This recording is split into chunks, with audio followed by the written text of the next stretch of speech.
இன்னைக்கு நம்ம வீடியோவில் முளைக்கீரை மசியல் எப்படி செய்யலான்னு பார்க்கலாம். அதுக்காக நான் முளைக்கீரை எடுத்து இது போல் வாஷ் பண்ணி எடுத்து வச்சுருக்கேன். நல்ல கீரையாக பார்த்து எடுத்துக்கோங்க. பாசிப்பருப்பு 2 டேபிள் ஸ்பூன் ஒரு 10 நிமிஷத்துக்கு முன்னாடியே கழுவிட்டு ஊற வச்சு எடுத்திருக்கேன். ஒரு 7-8 பூண்டு பல், 8 சின்ன வெங்காயம் பொடியாக கட் பண்ணது, மஞ்சள் தூள் 1/4 டீஸ்பூன், கொஞ்சமாக பெருங்காயத்தூள், தாளிப்புக்கு 1 டீஸ்பூன் கடுகு, 1 டீஸ்பூன் உளுத்தம்பருப்பு, 2 வரமிளகாய், உப்பு தேவையான அளவு, எண்ணெய் தேவையான அளவு. இப்போ எப்படி செய்யலான்னு பார்க்கலாம். இப்போ கீரை கடையில்னாலே இது போல் சட்டி எடுத்துக்கணும். இது முளைக்கீரை கடையிறதுக்கு ஈஸியாக இருக்கும், அதனால் இந்த சட்டி எடுத்திருக்கேன். இப்போ இதில் நம்ம பாசிப்பருப்பை சேர்த்துடலாம். சேர்த்துட்டு அதோட கொஞ்சமாக தண்ணி, பூண்டு, கொஞ்சமாக பெருங்காயத்தூள், மஞ்சள் தூள், பருப்பு வேகிற அளவுக்கு கொஞ்சம் தண்ணி விட்டுக்கலாம். மீடியம் ஃப்ளேம்லேயே இருக்கட்டும். இப்போ இது வேகட்டும், ஒரு 10 நிமிஷம் வேகட்டும்.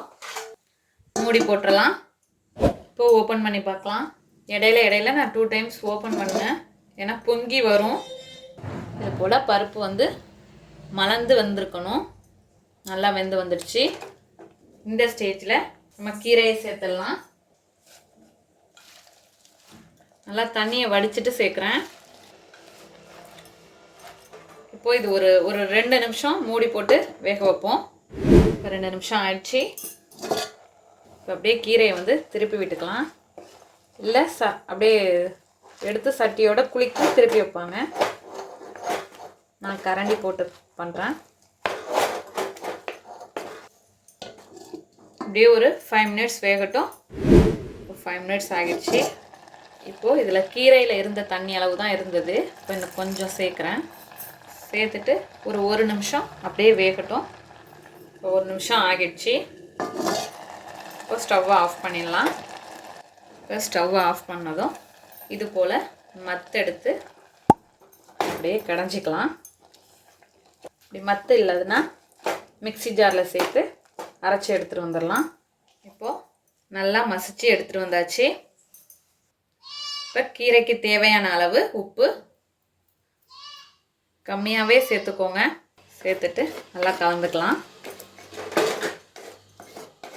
இது இருக்கட்டும். இப்போ நம்ம தாளிப்பு தாளிச்சிடலாம். இப்போ இதில் 1 டீஸ்பூன் எண்ணெய், உளுந்து நல்லா செவக்கட்டும்.